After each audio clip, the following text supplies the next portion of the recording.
नमस्ते एवरीवन। आज का हमारा टॉपिक है कॉम्प्लीमेंट्स के बारे में और ऑटो इम्यूनिटी के बारे में। तो चलिए एक एक करके हम दोनों को देखेंगे।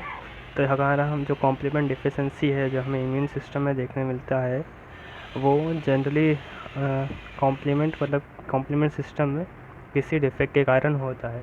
तो ये जब कॉम्प्लीमेंट डिफिशिएंसी रहती है इसका ट्रिगर जो रहते हैं वो दोनों इनेट इम्यूनिटी में भी हो सकते हैं और अडेप्टिव इम्यूनिटी में भी हो सकता है। तो दोनों जगह पे कहीं पे भी किसी खराबी के कारण हमारा जो कॉम्प्लीमेंट सिस्टम है वो सही से काम नहीं कर सकता है और हमें कॉम्प्लीमेंट डिफिशिएंसी देगा। कॉम्प्लीमेंट डिफिशिएंसी में जनरली दो कैटेगरी में हम इसे ये करते हैं, क्लासीफाई करते हैं। पहली कैटेगरी है generalise failure to activate complement. इसमें क्या होता है बेसिकली हमारा कोई भी पर्टिकुलर कॉम्प्लीमेंट हुआ जैसे C4 हुआ या C3 हुआ तो उसमें डिफेक्ट के कारण हमें कॉम्प्लीमेंट डिफिशिएंसी देखने मिलती है। और दूसरा कैटेगरी है वो है फेलियर टू डिस्क्रीट पाथवे और फंक्शन। अब इसमें क्या होता है कि पूरा का पूरा पाथवे या कोई पूरा फंक्शन ही सही से काम नहीं कर रहा है किसी कारणवश। तो इसमें क्या होता है पूरा का पूरा पाथवे, जैसे मान लीजिए पूरा अल्टरनेटिव पाथवे ही एक्टिवेट नहीं हो पा रहा बराबर, तो भी हमें कॉम्प्लीमेंट डिफिशिएंसी देखने मिलती है और हमें वीक इम्यूनिटी देखने मिलती है। अब इस कॉम्प्लीमेंट डिफिशिएंसी के कारण जो व्यक्ति इससे पीड़ित रहते हैं उनके अंदर हमें ज़्यादा बैक्टीरिया का संक्रमण देखने मिलता है। जैसे यहाँ पे एग्जांपल दिया है कि हमारे बॉडी के अंदर जो प्रोपेडिन नामक प्रोटीन रहता है बेसिकली वो C3 कन्वर्टेज को स्टेबलाइज करने का काम आता है हमारे अल्टरनेटिव कॉम्प्लीमेंट पाथवे में। लेकिन जिन व्यक्तियों में ये प्रोपेडिन का जीन है बेसिकली ये एक क्रोमोसोम पर रहता है, तो जिन व्यक्तियों में उस जीन में डिफेक्ट होता है तो उसके कारणवश उनके अंदर प्रोपेडिन की डिफिशिएंसी या कमी रहती है, जिसके कारण वो अल्टरनेटिव पाथवे को सही से काम नहीं करने देते। और इसके कारणवश जो व्यक्ति रहते हैं जो इस डिफिशिएंसी से पीड़ित रहते हैं उनके अंदर हमें नेसेरिया स्पीसीज़ के बैक्टीरिया के ज़्यादा संक्रमण देखने मिलते हैं। जो नेसेरिया स्पीसीज़ के संक्रमण जैसे नेसेरिया गोनेरिया हुआ जो गोनेरिया बीमारी देता है, उस प्रकार की बीमारियां हमें देखने मिलती है उन व्यक्तियों में जहाँ पे ये प्रोपेडिन की कमी रहती है। और ये एग्जांपल हमारा पहला कैटेगरी का है जो हमने देखा था generalise failure to activate complement. यहाँ पे एक कोई कंपोनेंट है जो सही से काम नहीं कर रहा है जिसके कारण पाथवे सही से काम नहीं कर रहा है।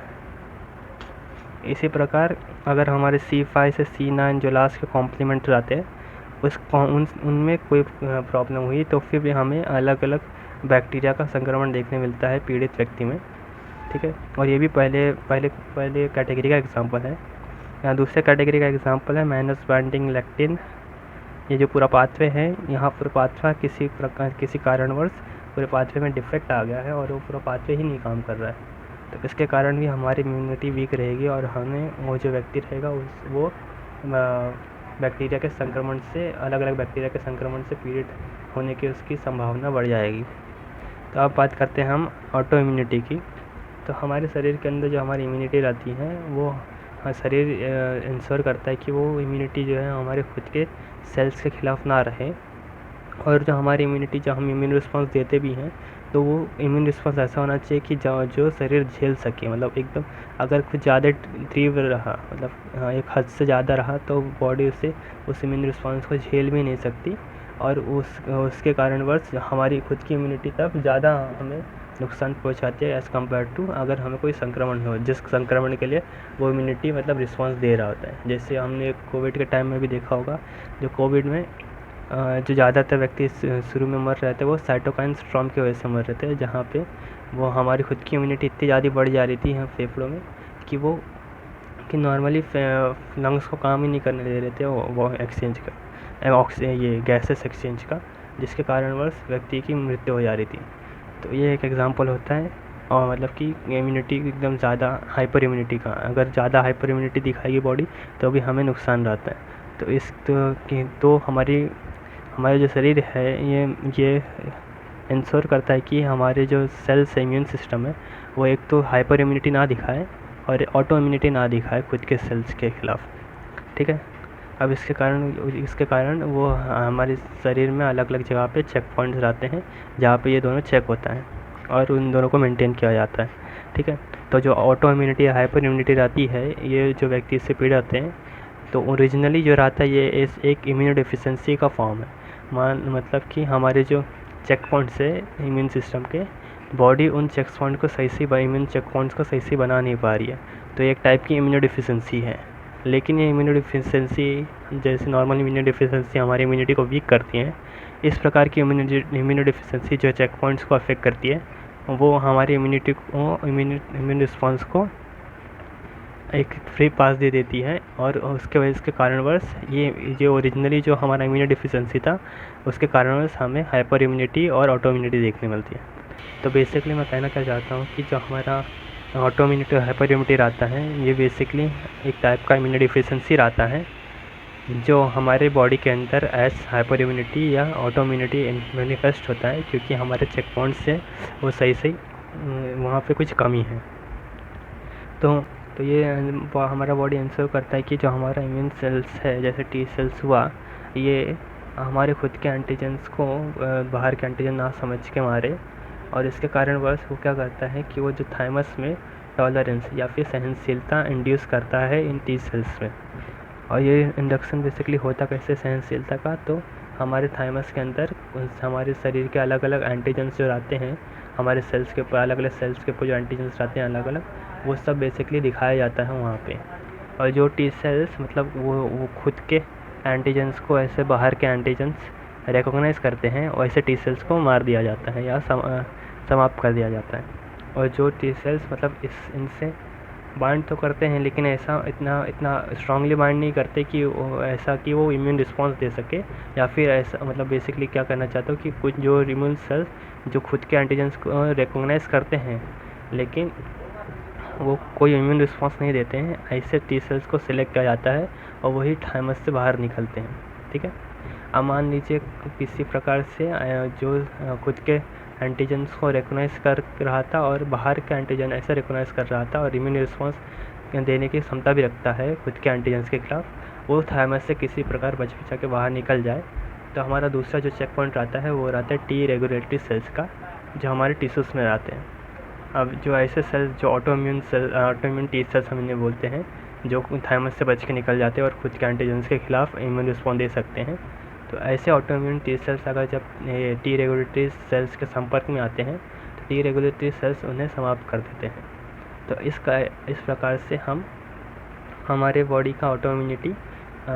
मतलब कि नॉर्मल व्यक्ति में ऑटो इम्यूनिटी इस कारणवश नहीं होता, क्योंकि यहाँ ये दोनों चेक पॉइंट सही से काम कर रहे होते हैं। एक तो थाइमस में जो अगर खुद के सेल्स एंटीजन्स को रिकॉग्नाइज कर रहा होता है वहाँ पे समाप्त हो जाते हैं वो टी सेल्स, और जो वहाँ से बचा के बाहर निकल जाते हैं वो उन्हें टी रेगुलेटरी सेल्स मार देता है। ठीक है, अब जो जीन्स ये सब प्रोसेस में इन्वॉल्व है, यहाँ पे थाइमस में इंडक्शन के प्रोसेस में या फिर टी रेगुलेटरी के डेवलपमेंट के प्रोसेस में जो जीन्स यहाँ पे इन्वॉल्व रहते हैं, अगर उन जीन्स में कोई डिफेक्ट हो गया तो उसके कारणवश हमें इम्यूनो डिफिशेंसी देखने मिलेगी, जो कि हमारे बॉडी के अंदर हमारे शरीर के अंदर एज हाइपर इम्यूनिटी या फिर ऑटो इम्यूनिटी के रूप में प्रकट होगी। तो हम जो ऑटो इम्यूनिटी में सबसे पहला बीमारी पड़ने वाले हैं वो है auto immune polyendocrinopathy and ectodermal dystrophy. ठीक है,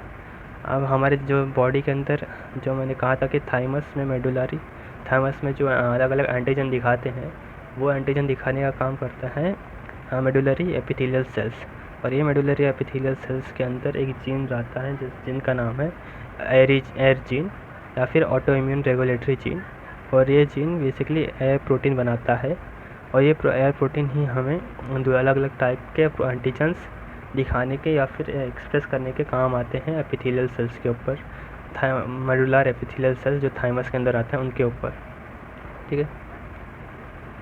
अब ये जो डिसीज़ है auto immune polyendocrinopathy and ectodermal dystrophy, ये डिसीज़ में क्या होता है, बेसिकली हमारा जो एरी जीन है वो उसके अंदर डिफेक्ट रहता है या फिर म्यूटेशन रहता है, जिसके कारण एयर प्रोटीन सही नहीं बन पाते, और इसके कारणवश हमारा जो एंटीजन्स रहते हैं वो एपिथेलियल सेल्स पूरे सारे के सारे एंटीजन्स एक्सप्रेस नहीं कर पाता, जिसके कारण क्या होता है कि मान लीजिए कोई टी सेल्स है जो खुद के एंटीजन्स के खिलाफ इम्यून रिस्पॉन्स दे रहा होता है, तो वो नॉर्मली तो वो एपिथेलियल सेल्स के ऊपर वो एंटीजन प्रेजेंट रहेंगे और ये उससे बाइंड करेगा तो वो पहचान लेगा कि ये ऑटो इम्यून टी सेल है और उससे समाप्त हो जाए, फिर वहाँ पे समाप्त हो जाता है वो ऐसे टी सेल। लेकिन क्योंकि यहाँ पे एरिजिन सही से काम नहीं कर रहा है, उसके कारण बस वो पूरा एंटीजन एक्सप्रेस नहीं कर रहा है, तो वो एंटीजन एक्सप्रेस ही नहीं हुआ जिसके खिलाफ अगर एक टी सेल ऑटो इम्यूनिटी दिखा सकता है। तो क्योंकि वो एंटीजन एक्सप्रेस ही नहीं हुआ है तो वो ये टी सेल बच जाता है, और ये बाइंड ही नहीं करता तो ये बच जाता है, तो ये वहाँ से थाइमस से बचा के निकल जाता है, और फिर ये बाद में पेरिफेरी में जाके हमें ऑटो इम्यूनिटी देता है, जहाँ पे वो दूसरे सेल्स जहाँ पे वो एंटीजन प्रेजेंस है उनसे बाइंड करता है, वहाँ पे इम्यून रिस्पॉन्स देता है जहाँ पे उसकी ज़रूरत ही नहीं आती है। तो इस प्रकार ये बीमारी काम करती है। और जो व्यक्ति ये बीमारी से पीड़ित रहते हैं उनके अंदर हमें एंडोक्राइन फंक्शन का इनहिबिशन देखने मिलता है, हाइपोएड्रेनलिज्म देखने मिलता है, हाइपोपैराथायरॉयडिज्म देखने मिलता है और हाइपोथायरॉयडिज्म देखने मिलता है। इसके साथ ही साथ हमें क्रोनिक कैंडिडियासिस नामक बीमारी भी देखने मिलती है। क्रोनिक कैंडिडाइसिस बेसिकली एक टाइप का फंगल इन्फेक्शन है जो हमारा माइक्रोबियल फंगल है, जैसे कैंडिडा एल्बाइकन्स हुआ या कैंडिडा की स्पीसीज़ के दूसरे फंगस हुए, उसके कारणवश ये बीमारी होती है क्रोनिक कैंडिडाइसिस। और जो बाकी की बीमारी है हमें वो किस कारणवश होती है, क्योंकि हमारा जो ये ऑटोइम्यून टी सेल जो बचा के निकल चुका है, ये ऑटोइम्यून रिस्पॉन्स देता है खुद के ही ऑर्गन्स के खिलाफ, जैसे हमारे एंडोक्राइन ऑर्गन्स हुए, एड्रिनल और कॉर्टेक्स के ऑर्गन्स हुए, गोनैड्स हुए या पैंक्रियाटिक सेल्स हुए, तो इनके खिलाफ ये ऑटो इम्यूनिटी देता है, जिसके कारण ये ऑर्गन्स को हानि पहुंचती है। और या क्योंकि ये ऑर्गन्स सही से काम नहीं कर पा रहे तो उसके कारणवश हमें वो सब लक्षण देखने मिलते हैं, जैसे हाइपोएड्रेनलिज्म हुआ, हाइपोपैराथायरॉयडिज्म हुआ वैसे। अब जो दूसरी बीमारी है ऑटो इम्यूनिटी की वो है immune dysregulation polyendocrinopathy enteropathy X linked syndrome, या फिर इससे कॉमनली हम शॉर्ट में बोलते हैं आईपेक्स। तो मैंने कहा था कि दो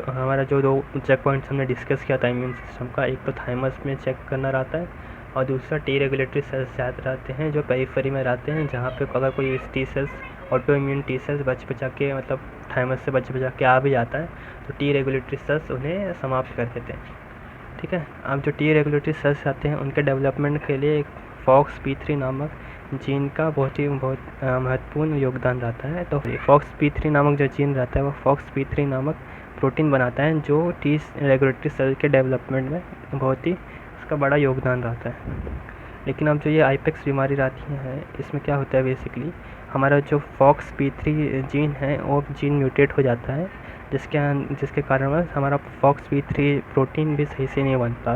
और क्योंकि FOXP3 प्रोटीन सही से नहीं बन रहा है तो हमारा टी रेगुलेटरी सेल्स का डेवलपमेंट भी सही से नहीं होता। तो इसके कारणवश हमारे जो टिश्यूज़ रहते हैं वहाँ पे ऑलमोस्ट मतलब ना के बराबर टी रेगुलेटरी सेल्स रहते हैं, डेवलप टी रेगुलेटरी सेल्स ना के बराबर रहते हैं वहाँ पे। तो इस कंडीशन में क्या होता है, अगर कोई ऑटो इम्यून टी सेल्स बचा के थाइमस से बच के आ भी जाता है टिश्यूज़ में, तो भी टी रेगुलेटरी सेल्स टिश्यूज़ के अंदर ना होने के कारण वो सेल्स अब फ्रीली जाके ऑटो इम्यूनिटी दे सकता है और ख़ुद के ही एंटीजन्स के ऊपर बाइंड करके इम्यून रिस्पॉन्स देता है। अब जो बच्चे इस बीमारी से आईपेक्स बीमारी से पीड़ित रहते हैं उनके अंदर हमें आंतों का, पैंक्रियास का, थायराइड का और त्वचा का डिस्ट्रक्शन देखने मिलता है। ये चारों चीज़ उनके अंदर उनको हानि पहुंचती है, चारों चीज़ों को उनके अंदर हानि पहुंचती है ऑटो इम्यूनिटी के कारण। और जो बच्चे रहते हैं ये नॉर्मली देखा गया है कि 2 वर्ष के अंदर ही ये मर जाते हैं, या तो किसी कारण से, या तो किसी संक्रमण के कारण या फिर किसी अन्य रीजन के कारण, जिनके कारणवश ये सही से डेवलप नहीं हो पाते। तो इस वर्ष ये 2 साल के अंदर ही मर जाते हैं।